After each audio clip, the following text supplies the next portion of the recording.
Hi hi ಎಲ್ಲ big boss ಲವರ್ಸಿಗೆ ನನ್ನ ಕಡೆಯಿಂದ big hi. Big boss Kannada season 12ನ ಮಂಡೇ ಎಪಿಸೋಡಿನ ರಿವ್ಯೂ ಅಂತಲೇ ಹೇಳ್ಬೋದು. ಮಂಡೇ ಎಪಿಸೋಡಲ್ಲಿ ಆಯಿತಾ ತುಂಬಾನೇ ನನಗೆ ಒಂಥರ ಎಂಟರ್ಟೈನ್ಮೆಂಟು ಇತ್ತು, ತುಂಬಾ ಇಷ್ಟ ಆಯಿತು. ಅದು ಕೂಡ ಮಂಡೇ ಎಪಿಸೋಡಲ್ಲಿ ಅದು ಗ್ರಾಸರಿಗೆ ಅಂತೇಳಿ ಒಂದು ಏನು ಗೇಮ್ ಕೊಟ್ರಲ್ವ ನಮ್ಮ ಬಿಗ್ ಬಾಸ್, ಅದಂತೂ ನನಗೆ ಸಖತ್ ಇಷ್ಟ ಆಯಿತು. ನಮ್ಮ ಮನೇಲಂತೂ ನಾವೆಲ್ಲ ಬಿದ್ದು ಬಿದ್ದು ನಕ್ಕು ಅಂತಲೇ ಹೇಳ್ಬೋದು. ನಿನ್ನೆ ನನಗೆ ವಿಡಿಯೋ ಮಾಡೋಕ್ಕಾಗಲಿಲ್ಲ, ನಾನು ಪ್ರೋಮೋ ವಿಡಿಯೋ ಬಂದಿದ್ದೆ ಬೆಳಗಿನ ಜಾವ. ಅಂದರೆ ನಿನ್ನೆ ನನಗೆ ಸ್ವಲ್ಪ ಗಂಟ್ಲು ನೋವಿದೆ, ತುಂಬ ಕೋಲ್ಡ್ ಅಲ್ಲ, ಅದಕ್ಕೇನೋ ನೋವುತ್ತೆ ಮಾತಾಡಿದ್ರೆ, ಹಂಗಾಗಿ ನಿನ್ನೆ ವಿಡಿಯೋನೇ ಮಾಡೋಕ್ಕಾಗಲಿಲ್ಲ. ಎಪಿಸೋಡ್ ನೋಡಿದೆ ಬೆಳಿಗ್ಗೆ, ತುಂಬ ಚೆನ್ನಾಗಿತ್ತು. ನನಗೆ ನಮ್ಮ ಮಕ್ಕಳೆಲ್ಲ ಹೇಳ್ತಾ ಇದ್ದು, ಅಮ್ಮ ಎಪಿಸೋಡ್ ತುಂಬ ಚೆನ್ನಾಗಿದೆ ಅಮ್ಮ ನೋಡು, ನಾವೆಲ್ಲ ತುಂಬ ನಕ್ಕದು ಅಂತೆಲ್ಲ ಹೇಳ್ತಾ ಇದ್ದು. ಅಂದರೆ ಆ ಎಪಿಸೋಡ್ ಬಂದುಬಿಟ್ಟು ಹೆಂಗಿತ್ತು ಅಂತಂದರೆ, ಗ್ರಾಸರಿಗೋಸ್ಕರ ಡ್ಯಾನ್ಸಿಂಗಿಂದು ಕೊಟ್ಟಿದ್ರಲ್ಲ, ಅದೊಂದು ತುಂಬ ಫನ್ನಿಯಾಗಿತ್ತು. ನಮ್ಮ ರಘು ಗಿಲ್ಲಿದಿರ್ಬೋದು, ಅದೇ ರೀತಿ ರಕ್ಷಿತಂದು, ಆಮೇಲೆ ನಮ್ಮ ಮಾಳು ಮತ್ತು ನಮ್ಮ ಸೂರಜ್ ಅವರು ಸ್ವಿಮ್ಮಿಂಗ್ ಪೂಲಲ್ಲಿ ನಿಜವಾಗ್ಲೂ ಹೈಲೈಟ್ ಒಂದು ಏನು ಗೊತ್ತಾ, ನಮ್ಮ ಸೂರಜ್ಜು ಮಾಳು ಅವ್ರನ್ನ ಹೆಗ್ಲ ಮೇಲೆ ಹೊತ್ಕೊಂಡು ಡ್ಯಾನ್ಸ್ ಮಾಡಿಸಿದ್ದು ಅದೆಲ್ಲವೂ ಕೂಡ ಸೂಪರಾಗಿತ್ತು. ಆಮೇಲೆ ಎಲ್ಲರೂ, ಅಶ್ವಿನಿ ಗೌಡ, ಧ್ರುವಂತು ಆಯಿತಾ, ಆಮೇಲೆ ಯಾರು ರಘು ಅವರು, ಸ್ಪಂದನ, ಎಲ್ಲರೂ ಕೂಡ ಸೂಪರಾಗಿ ಡ್ಯಾನ್ಸ್ ಮಾಡಿದರು. ತುಂಬ ಖುಷಿ ಆಯಿತು. ಅಂದರೆ ಏನು ಗೊತ್ತಾ, ಒಂಥರ ಫನ್ನಿಯಾಗೂ ಇತ್ತು, ನೋಡೋರಿಗೆ ಎಂಟರ್ಟೈನ್ಮೆಂಟ್ ಆಗಿತ್ತು, ನನಗೆ ಖುಷಿ ಆಯಿತು. ಓಕೆ, ನನಗೆ ನಿನ್ನೆ ಎಪಿಸೋಡಲ್ಲಿ ನಾಮಿನೇಷನ್ ಪ್ರಕ್ರಿಯೆ, ಚಿಂದಿ ಚಿತ್ರಾನ್ನ ಬೂಂದಿ ಮೊಸರನ್ನ ನೆಕ್ಸ್ಟ್ ಲೆವೆಲ್ ಆಯಿತಾ. ನಾಮಿನೇಷನ್ ಪ್ರಕ್ರಿಯೆ ಇದೇ ಫಸ್ಟ್ ಟೈಮ್ ಬಿಗ್ ಬಾಸ್ ಚರಿತ್ರೆಯಲ್ಲೇ ಒಂದು ಫಸ್ಟ್ ಟೈಮ್ ನಾಮಿನೇಷನ್ ಪ್ರಕ್ರಿಯೆ ನನಗೆ ತುಂಬ ಇಷ್ಟ ಆಯಿತು. ಅಂದರೆ ಪ್ರತಿ ಸರಿ ನಾಮಿನೇಷನ್ ಪ್ರಕ್ರಿಯೆ ಹೇಗಿರುತ್ತೆ ಅಂದರೆ, ಇಲ್ಲ ಒಬ್ರನ್ನ ಮಾಡ್ಬೋದು, ಇಲ್ಲ ಇಬ್ರನ್ನ ಮಾಡ್ಬೋದು, ಈ ಥರ ಇರುತ್ತೆ. ಇನ್ನೂ ಅಂದರೆ ಒಂದು 3 ಜನನೋ ಈಗ ಮಾಡ್ಬೋದು ಅಂತ ಇರುತ್ತೆ. ಬಟ್ ಇಲ್ಲಿ ಯಾವ ಕಂಟೆಸ್ಟೆಂಟನ್ನು ಕೂಡ ಆಯಿತಾ, ಎಲ್ಲರ ಕೈಗೆ ಒಂದು ರೆಡ್ಡು ಗ್ರೀನು ಬೋರ್ಡ್ ಕೊಟ್ಟಿದ್ದಾರೆ ಆಯಿತಾ. ಅವರು ಒಂದು ಕತ್ಲೆ ರೂಮಲ್ಲಿ ಹೋಗ್ತಾರೆ, ಅವರಿಗೆ ಇಲ್ಲಿ ಕೂತಂತಂದರೆ ಲಿವಿಂಗ್ ಏರಿಯಾದಲ್ಲಿ ಸೋಫಾದಲ್ಲಿ ಕೂತಂತಹ ಅಷ್ಟು ಕಂಟೆಸ್ಟೆಂಟ್ಗಳು, ಅಂದರೆ ಕಾವ್ಯ ಕ್ಯಾಪ್ಟನ್ ಆಗಿರುವ ಕಾವ್ಯನ ಬಿಟ್ಟು ನೀನು ಉಳಿದವರೆಲ್ಲರೂ ಕೂಡ ರೀಸನ್ನು, ಅಂದರೆ ಅವ್ರನ್ನ ಯಾಕೆ ಮನೆಯಿಂದ ಹೋಗಬೇಕು, ಯಾಕೆ ನಾಮಿನೇಟ್ ಮಾಡ್ತಿದ್ದೀವಿ, ಯಾಕೆ ರೆಡ್ ತೋರಿಸ್ತಿದ್ದೀವಿ ಅನ್ನೋದನ್ನು ಹೇಳಿ ಕಾರಣ ಕೊಟ್ಟು ನಾಮಿನೇಟ್ ಮಾಡಬೇಕು. ಖಂಡಿತವಾಗ್ಲೂ ಈ ನಾಮಿನೇಷನ್ ಪ್ರಕ್ರಿಯೆ ನಿಜವಾಗ್ಲೂ ಆನೆಸ್ಟಾಗಿ ಹೇಳ್ತೀನಿ, ತುಂಬಾ ಚೆನ್ನಾಗಿತ್ತು.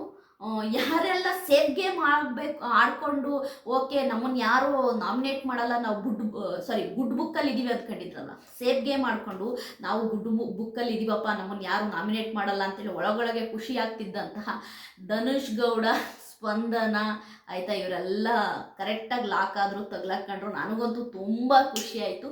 ಅದಲ್ಲದೆ ಆಯಿತಾ, ಸ್ಪಂದನಗೆ ಆಯಿತಾ ಕೊಟ್ಟಂತಹ ಕಾರಣಗಳಿದಾವಲ್ಲ, ಅದು ಅಶ್ವಿನಿ ಗೌಡ ಆಗಿರ್ಬೋದು, ರಕ್ಷಿತಾ ಆಗಿರ್ಬೋದು, ಎಲ್ಲರೂ ಕೊಟ್ಟಿದ್ದ ಕಾರಣಗಳು ನನಗೆ ತುಂಬಾ ಇಷ್ಟ ಆಯಿತು. ಕಾರಣ ಏನು ಅಂತಂದರೆ, ಹೌದು ಅವಳೊಂಥರ ಹೆಂಗಿದ್ದಾಳೆ ಅಂದರೆ, ಊಟದಲ್ಲಿ ಕರ್ಬೇವಿನ ಸೊಪ್ಪಿದ್ದಂಗೆ ಇದ್ದಾಳೆ ಸ್ಪಂದನ ಆಯಿತಾ. ಬಿಗ್ ಬಾಸ್ ಮನೇಲಿ ಇದ್ದಾಳೆ, ಬಟ್ಟು ಅಂಥ ರುತ್ಸ ಅಂತ ಊಟನೂ ಅಲ್ಲ, ರುತ್ಸ ಅಂತ ಅಡುಗೆನೂ ಅಲ್ಲ, ಜಸ್ಟೇ ಪಕ್ಕಕ್ಕೆ ಇಟ್ಕೊಂಡು ಊಟ ಮಾಡೋ ಅಂಥ ಅಡುಗೆ ಸ್ಪಂದನ.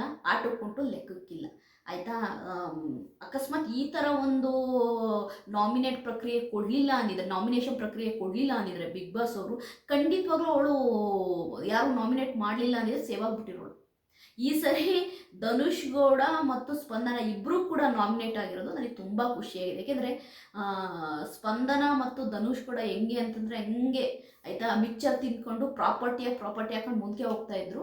ಒಟ್ಟಾರೆ ನಾಮಿನೇಷನಿಗೆ ಬಂದಿದ್ದು ನನಗಂತೂ ಖುಷಿ ಆಯಿತು. ಅದಲ್ಲದೆ ರಕ್ಷಿತಾ ಪ್ರತಿ ಸಾರಿ ನಾಮಿನೇಷನಲ್ಲಿ ಸಿಲ್ಲಿ ಉತ್ತರ ಕೊಡ್ತಾಳೆ, ಅವಳಿಗೆ ನಿರ್ಧಾರಗಳನ್ನ ತಗೊಳಕ್ಕೆ ಬರಲ್ಲ.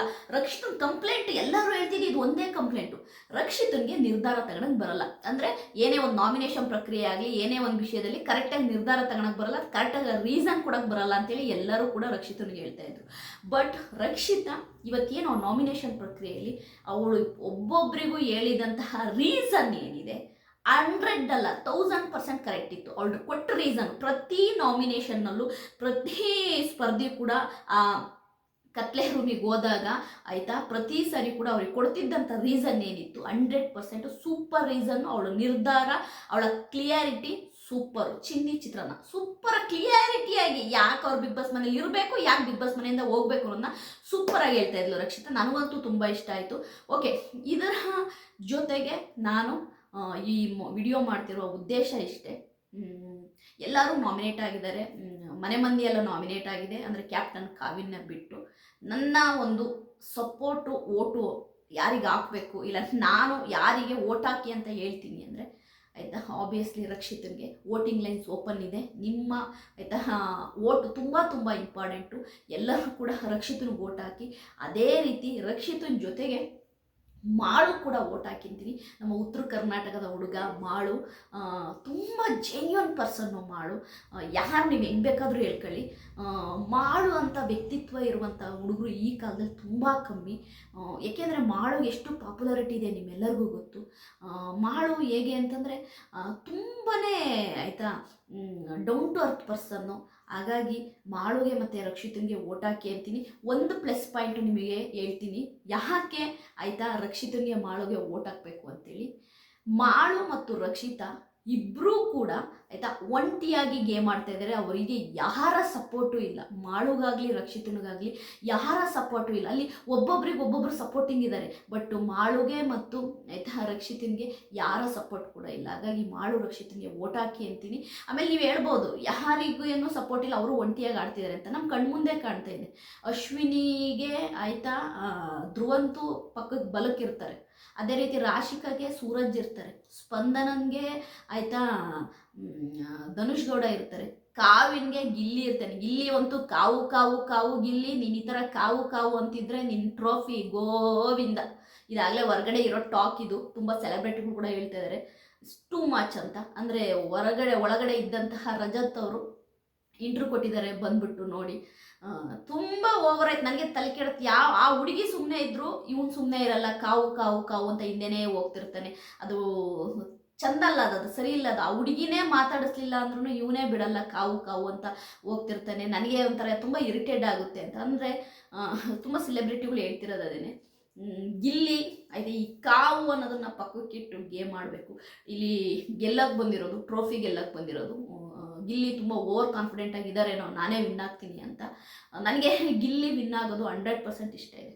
ನಾನು ಇಷ್ಟ ಇಲ್ಲ ಅಂತ ಹೇಳ್ತಾ ಇಲ್ಲ, ಗಿಲ್ಲಿಗೂ ಕೂಡ ಓಟ್ ಹಾಕಿ. ಯಾಕೆಂದರೆ ಗಿಲ್ಲಿಗೆ ಆಲ್ಮೋಸ್ಟ್ ಎಲ್ಲ ಓಟ್ ಬರುತ್ತೆ, ನಂಗೆ ಗೊತ್ತು ಆಯಿತಾ. ಒಳ್ಳೆ ಎಂಟರ್ಟೈನ್ಮೆಂಟ್ ಮಾಡ್ತಾನೆ, ಎಲ್ಲ ಸರಿ. ಗಿಲ್ಲಿಗೆ ಓಟ್ ಹಾಕಿ ನಾನು ಅದು ಎಲ್ಲದನ್ನು ನಾನು ಹೇಳ್ತೀನಿ. ಬಟ್ ಗಿಲ್ಲಿ ಈ ಕಾವು ಕಾವು ಅನ್ನೋದಿದೆಯಲ್ಲ, ನನಗೊಂಚೂರು ಇಷ್ಟ ಇಲ್ಲ. ನೋಡಿ, ಯಾವಾಗಲೂ ಸುದೀಪ್ ಸರ್ ಅವ್ರು ಹೇಳಿದ್ರು, ಒಬ್ರಿಗೆ ಇಷ್ಟ ಇದ್ದರೆ ನಾವು ಅವ್ರ ಹತ್ರ ಮಾತಾಡಬೇಕು, ಅವ್ರ ಜೊತೆಯಿಂದ ಸಲಿಗೆಯಿಂದ ಇರಬೇಕು, ಅವ್ರ ಜೊತೆ ನಾವು ಆಯಿತಾ ಮಿಂಗಲ್ ಆಗಬೇಕು, ಅವ್ರ ಜೊತೆ ಒಂದು ಎಂತ ಹೇಳ್ತಾರಲ್ವಾ, ಅವ್ರ ಜೊತೆ ನಾವು ಇರೋಕ್ಕೆ ಇಷ್ಟಪಡಬೇಕು. ಒಬ್ಬರು ನಿಮ್ಮ ಮಜ್ಜಿ ನೀನು ಹೋಗ, ನೀನು ಸವಾಸನೆ ನಂಗೆ ಬೇಡ, ನನಗೆ ನನ್ನ ಪಾಡಿ ನಾನು ಗೇಮ್ ಮಾಡ್ತೀನಿ ಅಂದ್ರೂ ಕೂಡ ಆಯಿತಾ ನೀನು ಹಿಂದೆ ಹೋಗೋದಿದೆಯಲ್ಲ, ಅದು ನಿಜವಾಗ್ಲೂ ಸೆಲ್ಫ್ ರೆಸ್ಪೆಕ್ಟು ಕಳ್ಕೊಂತಿದ್ದಾನೆ ಗಿಲ್ಲಿ ನಟ ಅಂತ ಅನ್ನಿಸ್ತಾ ಇದೆ. ನಾನು ಜಾಸ್ತಿ ಮಾತಾಡಲ್ಲ, ಯಾಕೆ ಅಂತಂದರೆ ಇಲ್ಲಿ ಗಿಲ್ಲಿ ನಟ ಫ್ಯಾನ್ಸು ಒಂದು ಅರ್ಥ ಮಾಡ್ಕೋಬೇಕು, ಗಿಲ್ಲಿಗೆ ಟ್ರೋಫಿ ಗೆಲ್ಲುವ ಅರ್ಹತೆ ಇದೆ, ಯೋಗ್ಯತೆ ಇದೆ, ಗೆಲ್ಲುವಂತಹ ಸಾಧ್ಯತೆಗಳು ಕೂಡ ತುಂಬ ಇದೆ. ಆದರೆ ಈ ಕಾವು ಕಾವು ಅಂತೇಳಿ ಹಿಂದೆ ಹೋಗೋದು ತುಂಬ ಜನಕ್ಕೆ ಇರಿಟೇಟ್ ಆಗ್ತಾ ಇದೆ. ತುಂಬ ಜನ ಇವ್ನು ಯಾವತ್ತಾದ್ರೂ ಹುಡುಗಿ ನೋಡಿದ್ನೋ ಇಲ್ವೋ ಅನ್ನೋ ರೀತಿ ಆಯಿತಾ ಕಮೆಂಟ್ ಮಾಡೋ ರೀತಿಗೆ ಹೋಗಿದೆ ಇದು. ಅದೇ ಹೇಳ್ತಾರಲ್ಲ, ಅಮೃತ ಕೂಡ ವಿಷ ಆಗುತ್ತಂತೆ ಅತಿ ಆದರೆ ಅಂತ, ಹಂಗೆ ಅನ್ನಿಸ್ತು ನನಗೆ, ಹೇಳಿದೆ. ಓಕೆ, ಈ ನಾಮಿನೇಷನ್ ಪ್ರಕ್ರಿಯೆ ಸೂಪರ್ ಆಗಿತ್ತು. ಎಲ್ಲರೂ ತುಂಬ ಚೆನ್ನಾಗಿ ಆಯಿತಾ ನಾಮಿನೇಟ್ ಮಾಡಿದ್ರು, ಒಳ್ಳೆ ರೀಸನ್ ಕೊಟ್ಟರು. ಮನೆ ಮಂದಿ ಎಲ್ಲ ನಾಮಿನೇಟ್ ಆಗಿದ್ದಾರೆ. ನಿಮ್ಮ ಇಷ್ಟದ ಕಂಟೆಸ್ಟೆಂಟ್ಗಳಿಗೆ ಓಟ್ ಹಾಕಿ ಅಂತೀನಿ, ಮಾಳುಗೆ ರಕ್ಷಿತಿಗೆ ಓಟ್ ಹಾಕಿ ಅಂತೀನಿ. ಅದರಲ್ಲೂ ಕೂಡ ರಕ್ಷಿತಾ ಅಡುಗೆ ಮನೆಯಲ್ಲಿ ಸೂರಜ್ ಹತ್ರ ಕೂತ್ಕೊಂಡು, ಸೂರಜ್ ಹತ್ರ ಇದೊಂದು ಪಾಯಿಂಟ್ ಮಿಸ್ ಮಾಡಿದ್ದೆ, ಒಂದು ಎಕ್ಸ್ಪ್ಲೇನ್ ಮಾಡಿದ್ಲು.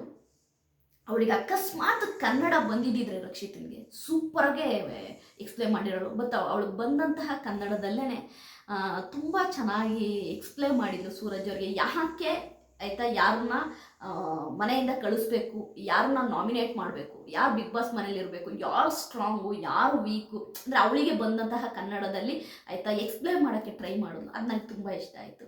ನನ್ನ ಈ ವಿಡಿಯೋ ನಿಮಗೆ ಇಷ್ಟ ಆದರೆ ಲೈಕ್ ಮಾಡಿ, ಸಬ್ಸ್ಕ್ರೈಬ್ ಮಾಡಿ. ಬಾಯ್.